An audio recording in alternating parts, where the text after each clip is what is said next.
Assalamualaikum warahmatullahi wabarakatuh. Alhamdulillah wa syukurillah.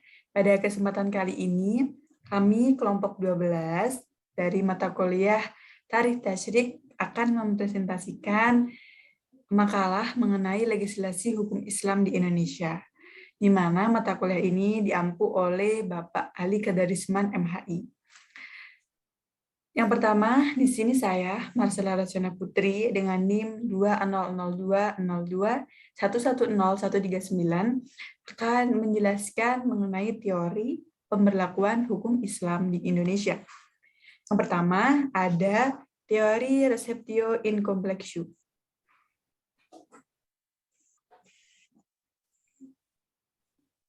Ya, jadi teori ini menyebutkan bahwa hukum Islam berlaku penuh untuk orang Islam, di mana orang Islam itu telah memeluk agama Islam sedari dini.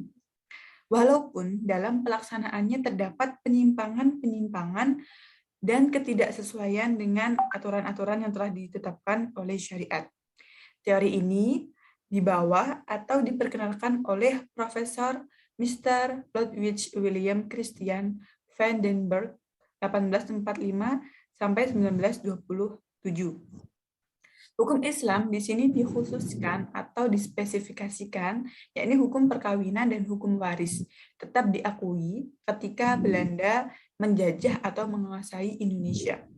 Begitu pula hukum ini juga diberlakukan oleh VOC ketika menguasai Indonesia, terutama dalam proses pengadilan bagi orang Islam.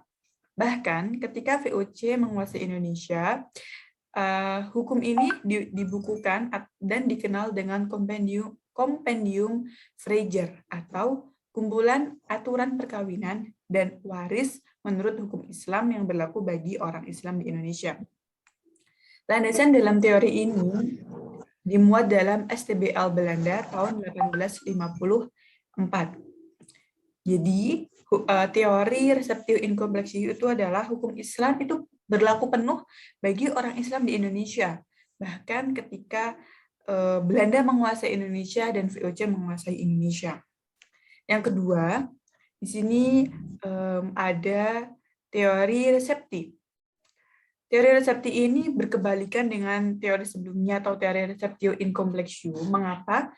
Karena teori ini menyebutkan bahwa hukum Islam diakui atau berlaku di Indonesia ketika hukum Islam itu diakui oleh masyarakat atau hukum adat di Indonesia. Ini sangat berkebalikan dengan teori yang pertama. Teori ini dibawa oleh Cornelis van Vollenhoven dan Christian Snok-Harjens. Sebagai penasihat hukum Hindia Belanda, mereka mempunyai taktik untuk menarik simpati Indonesia dengan merumuskan bahwa masalah yang menyangkut kepentingan umat Islam diberikan kebebasan sepenuhnya kepada umat Islam. Dasar dari teori ini yakni IS atau Indisch Staatsrechtering tahun 1929. Teori ini sangat berpengaruh dalam perkembangan hukum Islam di Indonesia, di mana hukum Islam itu hanya akan diakui dan diterapkan ketika telah diakui oleh adat di Indonesia.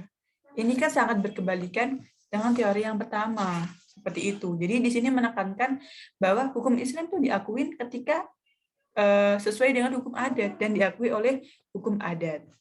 Yang ketiga ada teori resepti exit. Teori ini menyatakan bahwa teori ini sangat bertentangan dengan teori sebelumnya atau teori resepti, di mana jika teori resepti itu menyebutkan hukum Islam akan berlaku ketika diterima oleh hukum adat atau masyarakat adat.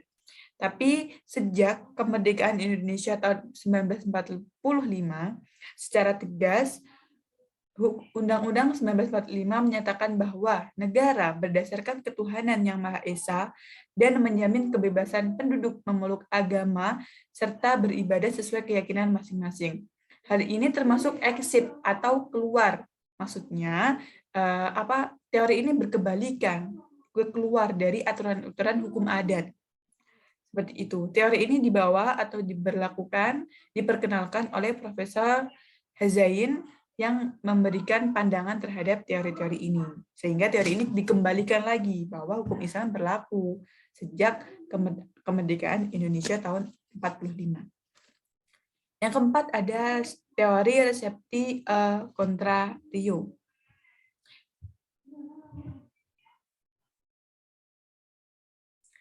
Selanjutnya ada teori resepti contrario, yakni teori ini dibawa oleh Sayyidi Tholib yang merupakan pengembangan dari teori resepti exit, di mana pandangan-pandangan beliau yang pertama ada hukum Islam berlaku penuh bagi umat Islam tanpa terkecuali.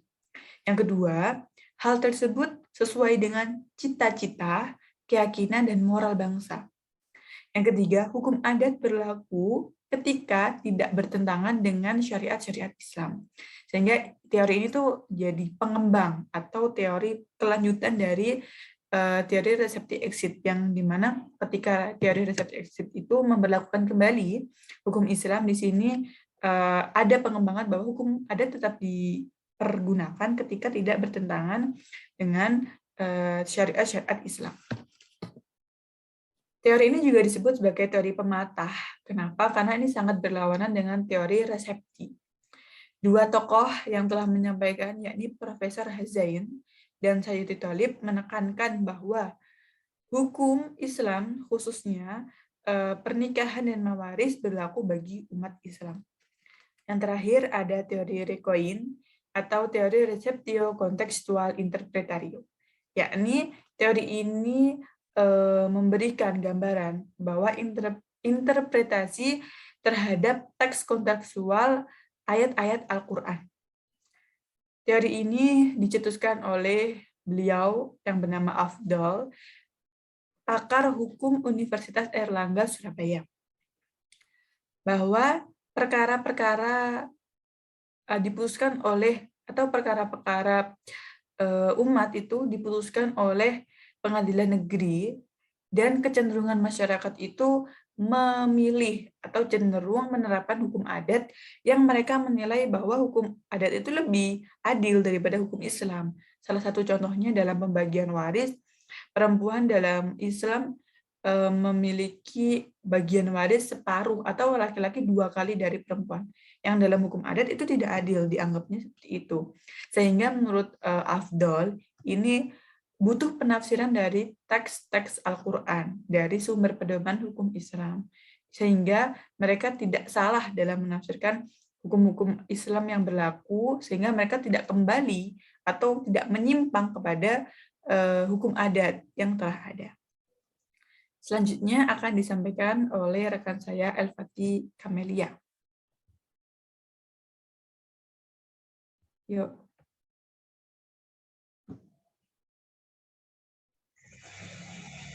Bismillahirrahmanirrahim. Assalamualaikum warahmatullahi wabarakatuh. Kali ini bersama dengan saya, Elfati Kamelia, sebagai presentator kedua pada kesempatan pembelajaran kali ini, akan menyampaikan tentang produk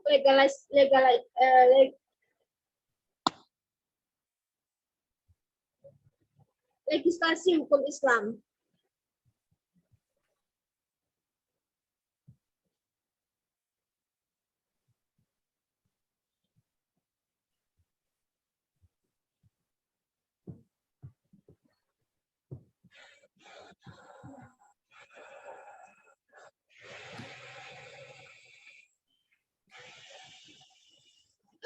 Perkembangan fintech syariah di dalam perekonomian Indonesia merupakan negara dengan perkembangan fintech di Indonesia merupakan negara dengan populasi terbesar di Asia Tenggara dan keempat di dunia, merupakan pasar terbesar bagi fintech. Menurut Indonesia Fintech Association atau IFA, jumlah pemain fintech di Indonesia tumbuh 78% pada tahun 2016, maka sampai November 2016 IFA mencatat sekitar 140 perusahaan startup yang terdata.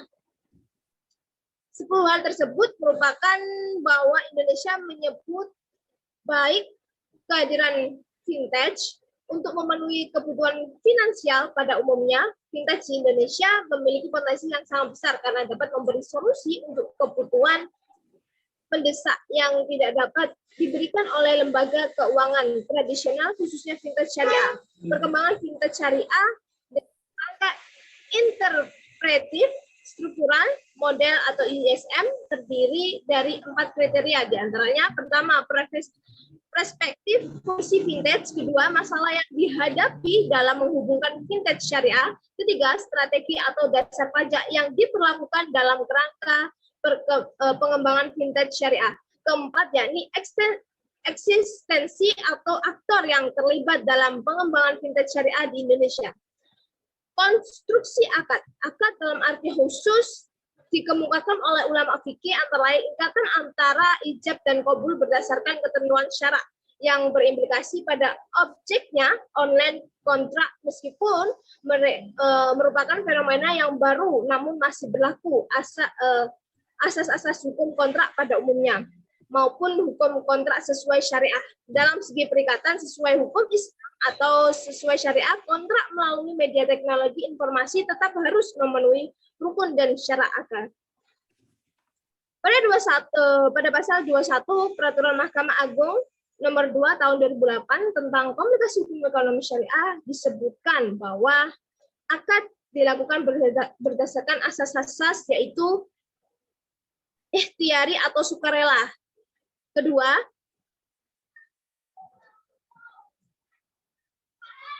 amanah atau menepati janji. Ketiga, ihtiyati atau kehati-hatian. Keempat, luzum atau tidak berubah. Kelima, saling menguntungkan. Keenam, syawiyah atau kesetaraan para pihak dalam setiap akad memiliki kedudukan yang setara. Ketujuh, transparansi. Kedelapan, kemampuan. Kedelapan ini kemampuan dalam artian setiap akad dilakukan sesuai dengan kemampuan para pihak sehingga tidak menjadi beban yang berlebihan bagi yang bersangkutan. Kesembilan ada taisir atau kemudahan bagi kedua belah pihak. Kesepuluh itikat baik dan ke-11 sebab yang halal. Dan demikian yang bisa saya sampaikan, kurang lebihnya mohon maaf yang sebesar-besarnya. Akan dilanjut pada presentator selanjutnya yakni Mbak Novia Anissa Anggraini. Saya persilakan. Terima kasih.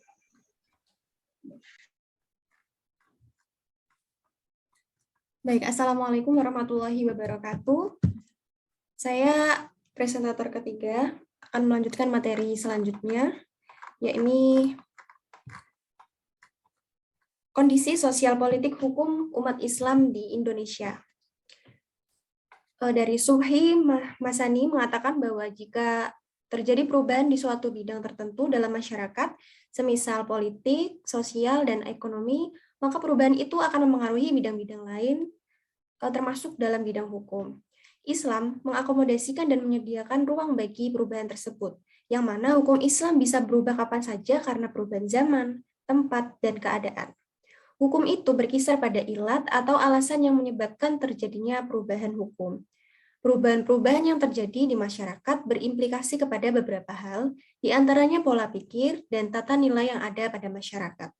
Semakin maju cara berpikir masyarakat, maka semakin terbuka menerima ilmu pengetahuan dan teknologi. Dari sini nampak jelas bahwa ketetapan hukum bergantung pada perubahan masa, tempat, kondisi, tujuan, dan manfaat. Hukum sebagai pilar penjaga ketentraman masyarakat tentu elastis dan tidak kaku. Maqasidil syariah sebagai landasan menjadi sasaran orientasi dalam penetapan hukum tersebut. Jadi menurut Imam Suprayogo, interrelasi agama di antaranya hukum Islam dan masyarakat merupakan interaksi yang selalu terjadi. Anggapan para sosiolog bahwa dorongan-dorongan, gagasan-gagasan, dan kelembagaan agama mempengaruhi dan sebaliknya juga dipengaruhi oleh kekuatan-kekuatan sosial. Tata cara masyarakat, kebudayaan, dan pribadi-pribadi mempengaruhi agama sebagaimana agama mempengaruhi mereka. Dengan demikian, perubahan hukum itu bergantung pada perubahan sosial. Adanya dinamisasi dalam perubahan hukum Islam ini dapat dipengaruhi oleh 4 faktor. Yang pertama adalah faktor sumber yang sebagian besarnya bersifat zaniyal dilalah. Yang kedua, faktor asas pembinaan yang mencakup 5 hal, yaitu berangsur-angsur, tidak memperbanyak beban, memudahkan dan meringankan, sejalan dengan kepentingan orang banyak, dan menegakkan hukum di atas fitrah manusia. Faktor yang ketiga yakni faktor tujuan, yaitu dengan mewujudkan kemaslahatan manusia. Dan yang terakhir adalah faktor metode penegakan. Selanjutnya kita masuk pada materi proses legislasi hukum Islam di Indonesia. Hukum Islam bisa dilihat dari dua aspek, yakni pengertian luas dan pengertian sempit. Hukum Islam dalam pengertian luas meliputi segala macam hal, baik yang bersifat kemanusiaan maupun ketuhanan.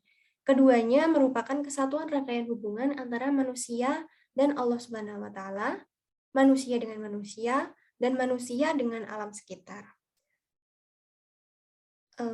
Pengertian hukum secara luas ini mengilustrasikan makna keseluruhan hukum yang tidak dapat dipisahkan dari kesusilaan yang tidak hanya menyangkut hak, kewajiban, dan paksaan, tapi juga menyangkut hukum yang 5 seperti wajib, sunnah, jaiz, makruh, dan haram. Bahkan jika menyangkut pahala, dosa, pujian, celaan itu juga termasuk ke dalam ranah hukum Islam. Kemudian ada masa-masa dalam proses legislasi hukum Islam di Indonesia. Yang pertama ini adalah masa sebelum kemerdekaan atau pada zaman penjajahan Belanda. Ditandai dengan hukum Islam di Indonesia sudah ada sejak zaman VOC.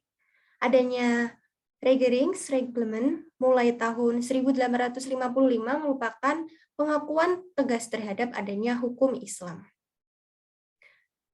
Snow secara umum berpendapat bahwa hukum Islam yang sudah berlaku di masyarakat sudah tidak bisa disebut sebagai hukum Islam, sebab telah terjadi penerimaan dari masyarakat sehingga dijadikan kebiasaan sehari-hari. Dan yang kedua adalah pada masa kemerdekaan. Di sini ditandai dengan banyaknya Islam yang memengaruhi pemikiran dan semangat kemerdekaan bangsa dan terbentuknya negara Republik Indonesia. Dengan proklamasi kemerdekaan Republik Indonesia dan berlakunya kembali UUD 1945, kedudukan hukum Islam secara umum tidak dapat diubah dan masih berfungsi sebagai sistem hukum khusus orang Islam di bidang tertentu. Dan yang ketiga adalah pada masa Orde Baru. Pada masa Orde Baru, hukum Islam mengalami pasang surut. Orde Baru menganggap bahwa umat Islam merupakan kelompok yang membahayakan dan akan mengganggu stabilitas nasional sehingga akan mengarahkan kepada persoalan-persoalan yang nantinya sulit untuk dipecahkan. Dan yang terakhir ada pada masa reformasi. Pada era reformasi ini, perkembangan hukum Islam dapat dilihat dari 3 fenomena penting. Yang pertama adalah kelahiran Undang-Undang Nomor 18 Tahun 2001 tentang Nahru Aceh Darussalam. Yang kedua adalah kelahiran Undang-Undang Nomor 38 Tahun 1999 tentang pengelolaan zakat. Dan yang terakhir adalah Undang-Undang Nomor 10 Tahun 1998 tentang perbankan dan memberi legislasi terhadap beroperasinya perbankan berdasarkan prinsip syariah. Baik, untuk selanjutnya materi akan dilanjutkan oleh rekan saya, yaitu Mbak Alfiatu Zahratun Niswah.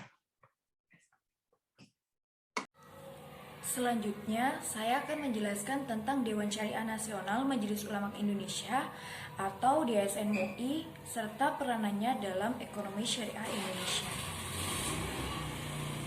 Teman-teman, perlu diketahui bahwa Dewan Syariah Nasional Majelis Ulama Indonesia merupakan suatu lembaga yang dibentuk oleh Majelis Ulama Indonesia itu sendiri yang secara struktural berada di bawah MUI serta bertugas menangani masalah-masalah yang berkaitan dengan ekonomi syariah, baik itu yang berhubungan langsung dengan lembaga keuangan syariah ataupun yang lainnya. Pada prinsipnya juga, pendirian DSN MUI didirikan dengan maksud sebagai usaha untuk efisiensi dan koordinasi para ulama dalam menanggapi isu-isu yang berhubungan dengan masalah ekonomi dan keuangan. Selain itu juga, DSN MUI juga berperan sebagai pengawas, pengarah, dan pendorong penerapan nilai-nilai prinsip ajaran Islam dalam kehidupan ekonomi. Sehingga dengan perkembangan lembaga keuangan syariah itulah Keberadaan Dewan Syariah Nasional Majelis Ulama Indonesia ini beserta produk hukum yang dibuatnya itu mendapat legitimasi dari Bank Indonesia yang merupakan lembaga negara pemegang otoritas di bidang perbankan, yang mana tertuang dalam Surat Keputusan Direksi Bank Indonesia nomor 32/1999, di mana pada pasal 31 telah dinyatakan bahwa untuk melaksanakan kegiatan-kegiatan usahanya, Bank Umum Syariah diwajibkan memperhatikan fatwa DSN MUI. Kemudian juga dalam surat keputusan tersebut dinyatakan pula bahwa dengan demikian dalam hal bank akan melakukan kegiatan sebagaimana dimaksudkan dalam pasal 28 dan pasal 29. Artinya, jika ternyata kegiatan usaha yang dimaksudkan itu belum difatwakan oleh Dewan Syariah Nasional, maka wajib meminta persetujuan terlebih dahulu kepada Dewan Syariah Nasional sebelum melakukan kegiatan usaha tersebut. Nah, sejak terbentuk pada tahun 1998, peran DSN MUI telah mengeluarkan sejumlah fatwa tentang ekonomi syariah dan keuangan syariah, yang mana Dewan Syariah Nasional ini juga telah melakukan pengawasan terhadap pelaksanaan fatwa tersebut di setiap lembaga keuangan syariah melalui DPS atau Dewan Pengawas Syariah, yang merupakan organisasi dalam membantu DSN MUI itu sendiri. Jadi dari sini itu menimbulkan bahwa fatwa MUI itu akan mengikat lembaga keuangan syariah, karena pada fatwanya yang telah diputuskan itu akan diterjemahkan sebagai peraturan perundang-undangan dan menjadi pedoman serta panduan bagi lembaga regulator untuk menerbitkan aturan tentang lembaga keuangan syariah. Namun ternyata bagi masyarakat umum, fatwa DSN MUI ini hanya bersifat seruan moral saja yang tidak mengikat serta tidak wajib untuk diikuti. Demikian pemaparan dan penjelasan tentang legislasi hukum Islam di Indonesia dari kelompok 12. Sekian, wassalamualaikum warahmatullahi wabarakatuh.